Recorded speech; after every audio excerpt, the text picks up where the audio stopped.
اچھا، کبھی ایسا ہوا ہے کہ لکھنے بیٹھے ہوں اور سامنے ایک بالکل خالی صفحہ ہو، یا پھر کوئی بڑا تحقیقی مقالہ یا کتاب لکھنے کا خیال ہی آپ کو خوفزدہ کر دے؟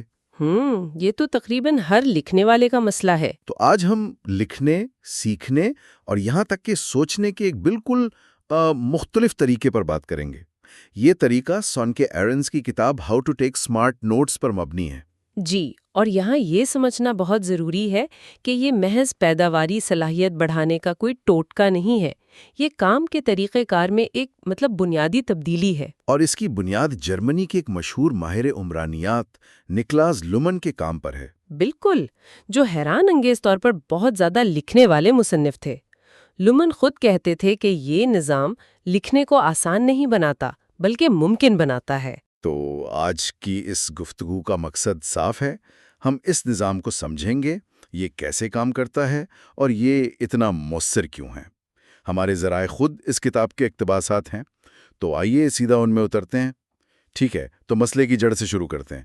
زیادہ تر لوگ لکھنے سے اتنا گھبراتے کیوں ہیں؟ ماخذ میں ایک بڑی دلچسپ اصطلاح استعمال ہوئی ہے، خالی صفحے کا افسانہ۔ اچھا۔ یعنی ہم یہ مان کر بیٹھ جاتے ہیں کہ ہر تحریر ایک خالی اسکرین سے شروع ہوتی ہے۔ جی، جبکہ حقیقت میں ایسا نہیں ہوتا۔ بالکل، لکھنے کے بارے میں جتنی بھی کتابیں ہیں وہ اسی ایک لمحے پر بات کرتی ہیں، لیکن اس کے پیچھے مہینوں کی سوچ اور تحقیق کو بالکل نظر انداز کر دیتی ہیں۔ اور اس کا تعلق سیدھا ہماری نفسیات سے ہے۔ ماخذ بتاتا ہے کہ تعلیمی کامیابی کا اصل تعلق آئی کیو سے زیادہ خود پر قابو پانے یعنی سیلف ڈسپلن سے ہے۔ لیکن مسئلہ یہ ہے کہ قوت ارادی یا ول پاور کی بھی ایک حد ہوتی ہے نا؟ بالکل، وہ ایک بیٹری کی طرح ختم ہو جاتی ہے۔ آپ روز خود کو زبردستی میز پر نہیں بیٹھا سکتے۔ اصل کمال یہ نہیں کہ آپ اپنی ول پاور کو نچوڑتے رہیں، بلکہ ایک ایسا ماحول اور سسٹم بنانا ہے جہاں ول پاور کی ضرورت ہی کم سے کم پڑے۔ اور یہ نظام وہی ماحول فراہم کرتا ہے؟ جی۔ یہیں پر ایک اور دلچسپ نفسیاتی پہلو کا ذکر ہے۔ ماخذ ڈننگ کروگر اثر اور امپوسٹر سنڈروم کا موازنہ کرتا ہے۔ یہ دونوں بہت دلچسپ ہیں۔ ڈننگ کروگر اثر یعنی جن لوگوں کو کم علم ہوتا ہے وہ اکثر اپنی قابلیت کو بہت بڑھا چڑھا کر دیکھتے ہیں، اور دوسری طرف امپوسٹر سنڈروم ہے، جہاں انتہائی قابل لوگ بھی خود کو دھوکے باز یا نااہل محسوس کرتے ہیں۔ صحیح۔ بالکل، اور اس کا مطلب یہ ہے کہ جو اچھے اور محنتی طالب علم ہوتے ہیں وہ زیادہ جدوجہد کرتے ہیں، کیونکہ انہیں اندازہ ہوتا ہے کہ علم کتنا وسیع ہے۔ انہیں ہمیشہ لگتا ہے کہ وہ کم جانتے ہیں۔ تو یہ جو سمارٹ نوٹس کا نظام ہے یہ خاص طور پر انہی لوگوں کے لیے ہے؟ جی، انہی کے لیے جو واقعی گہرائی میں جا کر کچھ سیکھنا اور تخلیق کرنا چاہتے ہیں، نہ کہ صرف سطح پر تیرنا۔ اچھا، تو یہیں سے کہانی میں ہمارے ہیرو نکلس لومن کی انٹری ہوتی ہے۔ ان کی کہانی خود بڑی حیران کن ہے۔ بالکل، وہ کوئی پیدائشی جینیس نہیں تھے، نہ کسی علمی خاندان سے تھے۔ ایک شراب بنانے والے کے بیٹے تھے، سرکاری دفتر میں کلرک کی نوکری کرتے تھے، لیکن اسی دوران انہوں نے ایک ایسا نظام بنایا جس کی بدولت وہ 20ویں صدی کے سب سے زیادہ لکھنے والے اور پربھاوشالی ماہرین عمرانیات میں سے ایک بن گئے۔ اپنی زندگی میں 58 کتابیں اور سینکڑوں مضامین، یہ تو ناقابل یقین لگتا ہے۔ اور جب لوگ ان سے پوچھتے تھے کہ آپ اتنا سب کچھ کیسے کر لیتے ہیں تو لومن کا بڑا مشہور جواب تھا۔ کیا؟ وہ کہتے تھے، میں سب کچھ خود نہیں سوچتا، زیادہ تر کام تو میرے سلپ باکس کے اندر ہوتا ہے۔ سلپ باکس یعنی زیٹل کاسٹن؟ جی، یہ ان کا خفیہ ہتھیار تھا۔ یہ صرف نوٹ جمع کرنے کی جگہ نہیں تھی، لومن کے لیے یہ ایک مکالماتی شراکت دار تھا۔ ایک مکالماتی شراکت دار؟ جی، ایک ایسا ساتھی جس سے وہ باتیں کرتے تھے اور خیالات پیدا کرنے والی ایک مشین۔ میں اسی پر اٹکا ہوا ہوں۔ لکڑی کے ڈبوں کا ایک مجموعہ مکالماتی شراکت دار کیسے ہو سکتا ہے؟ یہ سلپ باکس آخر دکھتا کیسا تھا؟ کیا یہ کسی عام کارڈ رکھنے والے ڈبے جیسا تھا؟ ظاہری طور پر بہت سادہ تھا، لکڑی کے دراز جن میں انڈیکس کارڈز رکھے ہوتے تھے۔ 2 قسم کے ڈبے تھے، ایک میں کتابی حوالے یعنی کس کتاب میں کیا پڑھا اس کے نوٹس، ٹھیک ہے، اور دوسرا جو اصل خزانہ تھا وہ مرکزی سلپ باکس تھا جہاں ان کے اپنے خیالات جمع ہوتے تھے، ہر خیال ایک الگ کارڈ پر۔ لیکن جادو اس کے نمبرنگ سسٹم میں تھا۔ اچھا، یہ نمبرنگ سسٹم کیسے کام کرتا تھا؟ دیکھیں، روایتی طور پر ہم کیا کرتے ہیں، ہم موضوع کے حساب سے فولڈر بناتے ہیں، تاریخ، سائنس، ادب۔ جی، لومن نے یہ نہیں کیا۔ وہ ہر نوٹ کو ایک نمبر دیتے مثلاً 21۔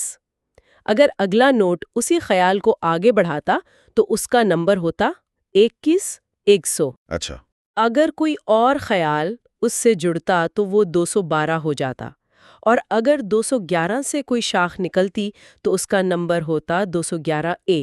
تو ایک طرح سے خیالات کی ایک لڑی بنتی جاتی تھی، جیسے درخت کی شاخیں۔ بالکل، موضوعات پہلے سے طے نہیں کیے جاتے تھے بلکہ خود بخود ابھر کر سامنے آتے تھے۔ تو اس کا مطلب ہے کہ ایک نوٹ کی اہمیت اکیلے میں نہیں بلکہ دوسرے نوٹس کے ساتھ اس کے تعلق میں ہے۔ صحیح۔ یہ تو ہمارے ڈیجیٹل فولڈرز کے نظام سے بالکل الٹ ہے، جہاں ہم پہلے دن ہی پروجیکٹ ایکس کا فولڈر بنا لیتے ہیں۔ جی ہاں، یہ اوپر سے نیچے، ٹاپ ڈاؤن کے بجائے نیچے سے اوپر باٹم اپ سوچنے کا طریقہ ہے۔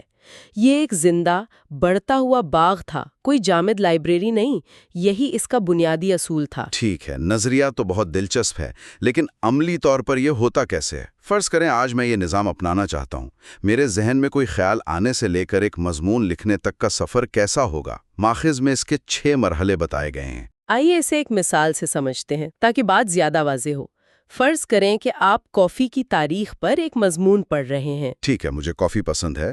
تو پہلا قدم ہے عارضی نوٹس، فلیٹنگ نوٹس۔ ماخذ کہتا ہے کہ جب بھی کوئی خیال آئے اسے فوراً کہیں بھی لکھ لیں۔ تو شاید میں اپنے فون پر جلدی سے لکھ لوں گا۔ کافی ہاؤسز اور روشن خیالی کے دور میں تعلق، دلچسپ بات ہے۔ بالکل، بس ایک یاد دہانی، یہ کچرا ہے، ان کی کوئی مستقل جگہ نہیں۔ دن کے آخر میں یا تو آپ انہیں مستقل نوٹس میں بدلتے ہیں یا پھینک دیتے ہیں۔ ٹھیک ہے۔ دوسرا مرحلہ ہے ادبی نوٹس، لٹریچر نوٹس۔ اب آپ اس مضمون کو دھیان سے پڑھتے ہیں۔ یہاں آپ اپنے الفاظ میں خلاصہ لکھتے ہیں۔ مثلا ماخذ ایکس کے مطابق 18ویں صدی کے کافی ہاؤسز معلومات کے مراکز تھے جہاں بحث و مباحثے ہوتے تھے۔ جس نے روشن خیالی کی تحریک کو ہوا دی۔ جی، اور اس کے ساتھ آپ ماخذ کی تفصیلات بھی لکھ لیتے ہیں۔ اور یہاں اہم بات یہ ہے کہ اپنے الفاظ میں لکھنا ہے، صرف کاپی پیسٹ نہیں۔ یہی تو سب سے اہم ہے، کیونکہ جب آپ اپنے الفاظ میں لکھتے ہیں تبھی آپ کا دماغ اس معلومات کو صحیح معنوں میں ہضم کرتا ہے۔ اب آتا ہے تیسرا اور سب سے اہم مرحلہ، مستقل نوٹس، پرماننٹ نوٹس۔ یہ اس سسٹم کا دل ہے۔ تو آپ اپنے عارضی اور ادبی نوٹس کو دیکھتے ہیں اور سوچتے ہیں اس میں اصل دیرپا خیال کیا ہے؟ بالکل۔ تو کافی والی مثال میں مستقل نوٹ کیسا ہوگا؟ وہ صرف کافی کے بارے میں تو نہیں ہوگا؟ نہیں، وہ زیادہ وسیع اور تجریدی ہوگا، ایبسٹریکٹ ہوگا۔ آپ شاید ایک نوٹ بنائیں جس کا عنوان ہو جگہوں کا ڈیزائن خیالات کے بہاؤ پر اثر انداز ہوتا ہے۔ اچھا۔ اور اس کے اندر آپ لکھیں گے جس طرح 18ویں صدی کے کافی ہاؤسز نے روشن خیالی کے خیالات کے لیے ایک طبعی نیٹ ورک فراہم کیا، اسی طرح آج کے ڈیجیٹل سپیسز جیسے ٹویٹر یا ڈسکارڈ ہمارے دور کی گفتگو کو کیسے شکل دیتے ہیں۔ واہ، تو آپ نے ایک مخصوص مثال سے ایک عمومی اصول نکال لیا۔ جی، یہ ایک ایسا خیال ہے جو صرف کافی تک محدود نہیں ہے۔ اور پھر چوتھا مرحلہ ہوگا اس نوٹ کو سلپ باکس میں شامل کرنا۔ میں اس نئے نوٹ کو شاید سماجی ڈھانچے یا فن تعمیر سے متعلق کسی پرانے نوٹ کے پیچھے فائل کر دوں گا اور ان کے درمیان لنکس بنا دوں گا۔ بالکل۔ اب آتا ہے پانچواں مرحلہ جو کہ بہت انقلابی ہے، موضوعات کو فروغ دینا۔ یعنی آپ پہلے سے موضوع نہیں سوچتے؟ نہیں، آپ اپنے سلپ باکس میں جھانکتے ہیں اور دیکھتے ہیں کہ خیالات کے جھرمٹ کلسٹرز کہاں بن رہے ہیں۔ آپ دیکھیں گے کہ ڈیجیٹل سپیسز اور عوامی گفتگو کے بارے میں آپ کے پاس 15-20 نوٹس جمع ہو گئے ہیں۔ تو یہ خود بخود ابھرنے والا موضوع ہے۔ جی ہاں۔ اور پھر آخری چھٹا مرحلہ ہے ڈرافٹ لکھنا۔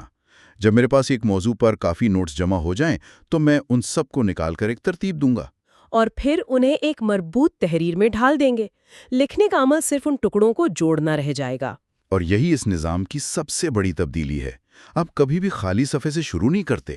بالکل، آپ کا ڈرافٹ ایسے مواد سے بنتا ہے جو پہلے سے لکھا ہوا، سوچا سمجھا اور جزوی طور پر ترتیب شدہ ہے۔ لکھنے کا وہ خوفناک کام چھوٹے چھوٹے روزمرہ کے قابل انتظام حصوں میں تقسیم ہو جاتا ہے۔ لیکن سچ کہوں تو یہ بہت زیادہ کام لگتا ہے، ہر خیال کے لیے 3 قسم کے نوٹس بنانا۔ کیا یہ زیادہ بہتر نہیں کہ بس کتاب میں ہائی لائٹ کر لیں اور آگے بڑھیں؟ یہ قلیل مدتی طور پر تیز محسوس ہوتا ہے، لیکن یہ اسی واقفیت کے جال میں پھنسنا ہے جس کا ہم بعد میں ذکر کریں گے۔ ہائی لائٹ کرنا ایک غیر فعال عمل ہے۔ اپنے الفاظ میں کسی تصور کو دوبارہ لکھنا، یہ جو ترجمے کا مرحلہ ہے، اسی سے اصل سیکھنے اور یاد رکھنے کا عمل ہوتا ہے۔ تو شروع میں زیادہ محنت لیکن بعد میں آسانی؟ جی، یہ آپ کو بعد میں ہر چیز کو دوبارہ سیکھنے کی مشقت سے بچاتا ہے۔ یہ بات سمجھ آتی ہے۔ اچھا، آئیے اس نظام کے پیچھے جو ذہنیت یا فلسفہ ہے اس پر بات کرتے ہیں۔ کتاب میں 4 بنیادی اصول بتائے گئے ہیں۔ پہلا اصول ہے لکھنا ہی وہ واحد چیز ہے جو اہمیت رکھتی ہے۔ سچ کہوں تو یہ سننے میں بہت سخت اور محدود لگتا ہے۔ ہاں، اور اسے آسانی سے غلط سمجھا جا سکتا ہے۔ اس کا مطلب یہ نہیں کہ آپ ہر وقت صرف ٹائپ کرتے رہیں۔ اس کا مطلب یہ ہے کہ آپ جو کچھ بھی کرتے ہیں، چاہے پڑھنا ہو، لیکچر سننا ہو یا سوچنا ہو، وہ اس نیت سے کرتے ہیں کہ اس سے کچھ تخلیق کیا جائے۔ اچھا، یہ آپ کو معلومات کے ایک غیر فعال صارف سے ایک فعال شریک میں بدل دیتا ہے۔ آپ یہ پوچھنا شروع کر دیتے ہیں، میں اسے کیسے استعمال کر سکتا ہوں؟ بجائے اس کے کہ صرف یہ پوچھیں کیا میں ایسے سمجھ گیا ہوں؟ بالکل۔ اچھا، تو یہ نقطہ نظر کی تبدیلی ہے۔ دوسرا اصول ہے سادگی سب سے اہم ہے۔ یہ کیسے ہو سکتا ہے؟ یہ نظام تو کافی پیچیدہ لگتا ہے۔ اس کی سادگی اس کے یونیفارم فارمیٹ میں ہے۔ ماخذ میں شپنگ کنٹینر کی ایک بہترین مثال دی گئی ہے۔ Shipping container? جی، ایک سادہ سے ڈبے نے عالمی تجارت میں انقلاب برپا کر دیا۔ اس لیے نہیں کہ وہ ڈبہ خود بہت خاص تھا، بلکہ اس لیے کہ اس نے ہر چیز کو معیاری بنا دیا۔ جس سے پورا نظام بدل گیا؟ یعنی انڈیکس کارڈ پر ایک ہی جگہ پر جمع کر کے پیچیدگی کو ختم کر دیتا ہے۔ یہ بہت اچھی مثال ہے۔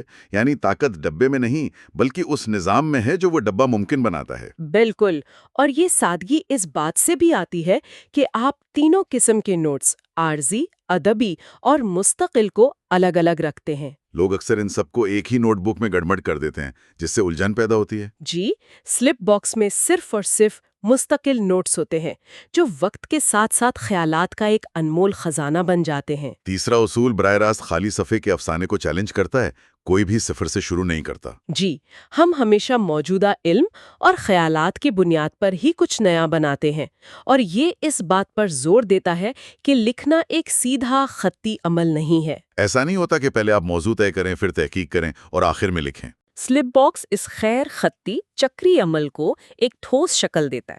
آپ کے خیالات اور تحقیق ساتھ ساتھ قدم بقدم آگے بڑھتے ہیں۔ بالکل۔ اور آخری چوتھا اصول، کنبام کو خود آپ کو آگے لے جانے دیں۔ اس کا کیا مطلب ہے؟ یہ تو بہت شاعرانہ بات لگتی ہے۔ اس کا تعلق فیڈ بیک اور حوصلہ افزائی سے ہے۔ اچھا، جب آپ ایک بڑا منصوبہ شروع کرتے ہیں تو کامیابی بہت دور لگتی ہے اور حوصلہ پست ہو جاتا ہے نا؟ جی بالکل۔ لیکن یہ نظام آپ کو مسلسل چھوٹے چھوٹے فیڈ بیک لوپس فراہم کرتا ہے۔ جب آپ ایک نوٹ لکھتے ہیں تو آپ کو فوراً احساس ہوتا ہے کہ آپ کو وہ خیال سمجھ آیا ہے یا نہیں۔ اور جب آپ اسے کسی دوسرے نوٹ سے جوڑتے ہیں تو ایک نیا کنیکشن ملتا ہے۔ جی، یہ چھوٹی چھوٹی کامیابیاں کام کو خود ایک انعام بنا دیتی ہیں۔ آپ کو بیرونی حوصلہ افزائی یا ول پاور پر انحصار نہیں کرنا پڑتا۔ تو کام خود ہی رفتار پکڑتا ہے اور آپ کو اپنے ساتھ بہا لے جاتا ہے۔ بالکل یہی۔ تو اگر میں اس سب کا خلاصہ کروں تو یہ نظام صرف نوٹس کو ترتیب دینے کا طریقہ نہیں، بلکہ یہ آپ کی سوچ، آپ کے سیکھنے اور آپ کے تخلیقی عمل کو منظم کرنے کا ایک مکمل فریم ورک ہے۔ جی، یہ لکھنے جیسے مشکل اور بڑے کام کو چھوٹے، قابل انتظام اور یہاں تک کہ دلچسپ مراحل میں توڑ دیتا ہے۔ جہاں ہر قدم اگلے قدم کی بنیاد بنتا ہے۔ صحیح۔ بالکل، اور اس کی اصل طاقت جمع کرنے میں نہیں بلکہ روابط میں ہے۔ جی، یہ کوئی گودام نہیں ہے جہاں سے آپ وہ چیزیں نکالیں جو آپ پہلے سے جانتے ہیں۔ بلکہ یہ ایک ایسا نظام ہے جو آپ کے خیالات کو غیر متوقع طریقوں سے ملا کر نئی بصیرت اور نئے خیالات پیدا کرتا ہے۔ وقت کے ساتھ ساتھ یہ آپ کی سوچ کا ایک توسیع شدہ حصہ، ایک دوسرا دماغ بن جاتا ہے۔ اس گفتگو کو ختم کرنے کے لیے ایک حتمی غور طلب خیال چھوڑتے ہیں۔ ماخذ میں ذکر ہے کہ ہم اکثر واقفیت کو مہارت سمجھ بیٹھتے ہیں۔ جی، یہ بہت عام غلطی ہے۔ کسی متن کو بار بار پڑھیں یا ہائی لائٹ کرنے سے ہمیں یہ احساس تو ہوتا ہے کہ ہم اسے سمجھ گئے، لیکن اسے اپنے الفاظ میں لکھنا ہی اس کا اصل امتحان ہے۔ بالکل۔ تو سوال یہ ہے، کیا ہو اگر سیکھنے کا سب سے مؤثر طریقہ وہ نہ ہو جو سب سے آسان محسوس ہو، بلکہ وہ ہو جو ہمیں مواد کے ساتھ ایک نتیجہ خیز جدوجہد پر مجبور کرے؟